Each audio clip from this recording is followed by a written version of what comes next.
2019 at Le Mans with John.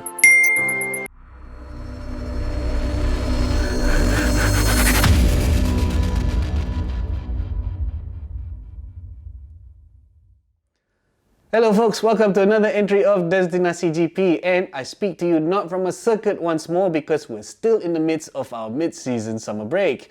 Now just before that began, we took some time to ask our riders to give their recap of how the first half of the 2021 season went, and as always we start with our Moto3 and Moto2 riders, and here's what they had to say after 9 races done and dusted. It started off amazing in Qatar with a back-to-back podium, a third and a second. And then it took a little bit of a turn for the worst when I got to Portimao. I got a pit lane penalty start from qualifying, and then unfortunately in Jerez I got taken out on the last corner, last lap. Le Mans I made a mistake myself, and then I managed to turn things around, and I had 2 back-to-back fifths, and I managed to still score points out in Sachsenring even after ride through. So yeah, I feel like it's not been the greatest of first half of the season, but it definitely hasn't been that bad. And if I had to rate it out of 5, I reckon I'd give it a 3. So looking back at the first half of the season, it's been a bit of an uphill battle. I think from a riding point of view, I've been able to go home every single Sunday and be happy with how much I've been attacking, because I've been pushing hard. I've been leading races, nearly every race in fact this season I've led at some point in the race. From that side of things I've been really happy. Obviously the highlights being the P4 in Le Mans. We were there P7 in a couple of races as well. I think the results can be better. Unfortunately, I've been caught up in quite a few incidents from other riders, being caught up in being taken out and getting pushed down the order from other riders crashing. So that's not been great. But the speed's there, the competitiveness is there, and the consistency is there from my lap times and from my riding. So overall, I'm going to give my results a disappointing 2. And for my riding and the way I've been attacking and the way I've been able to put myself forward and be there every session by session, it's going to be a mix between a 4 and a 5. So we'll keep that hard work up and hope to bring everything up to that number 5 for the second half of the season. A quick recap over how the season's gone so far. Not been the easiest. Start of the season, obviously coming in with the injury. It took me a couple of rounds to really understand what I needed to do with that and work on my injury. And so I think it hasn't been the best of starts to the season, but I think the second half of the season is going to be where we really shine and really show what we can do as a team and as a package. So my mark out of 5 for the start of the season is a 1. Is not great, mainly being because injury plus things not going according to plan. But plus I like the number 1, and hopefully we're going to be this time this year sometime. So yeah, looking forward to it. So recap about this first half of the season has been a strange one. We prepared really good the pre-season, but then on Qatar 1 we struggled a lot. Lucky that I have the team that I have. We work so hard, we understand our problems, and we improve a lot. And since Qatar 2 we are really strong, we are really competitive.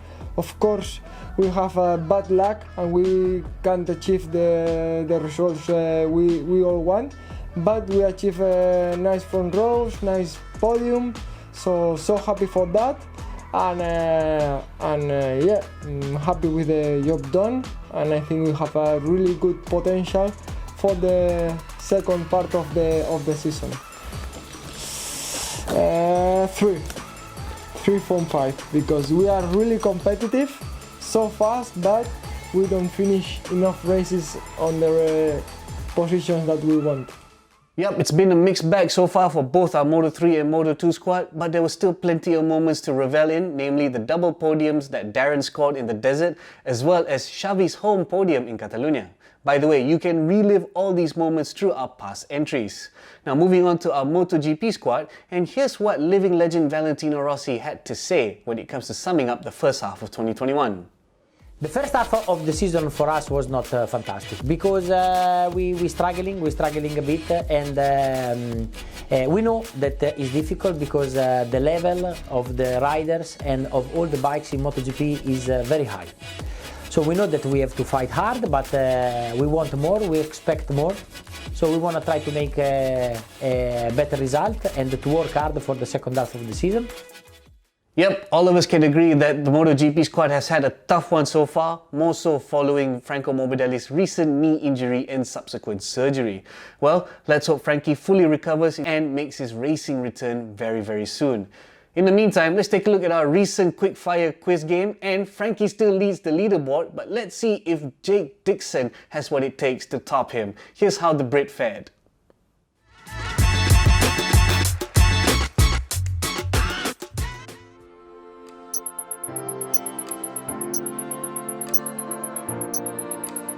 Two, 3, 4, 5, 6.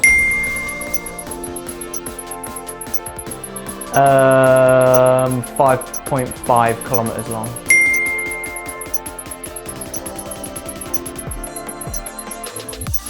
Um, 2014, 15, 92.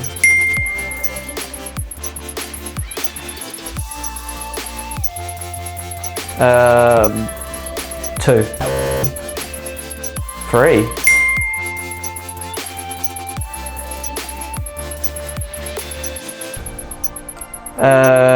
What year? Was 2019 at Le Mans with John.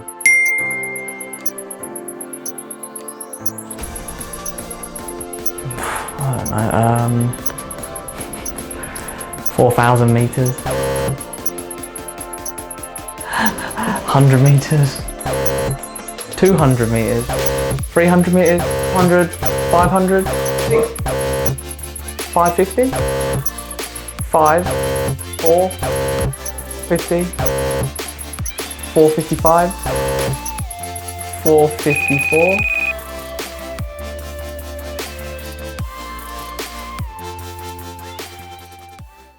Ooh, that was a good attempt by Jake indeed, but Frankie still leads. Now, will the other riders be able to top either Jake or Frankie's score? All you have to do is stay tuned and find out in our upcoming entries. Hope you enjoyed this edition of Destinasi GP. Don't forget to like, comment, share and subscribe, and as always, I will see you in our next one.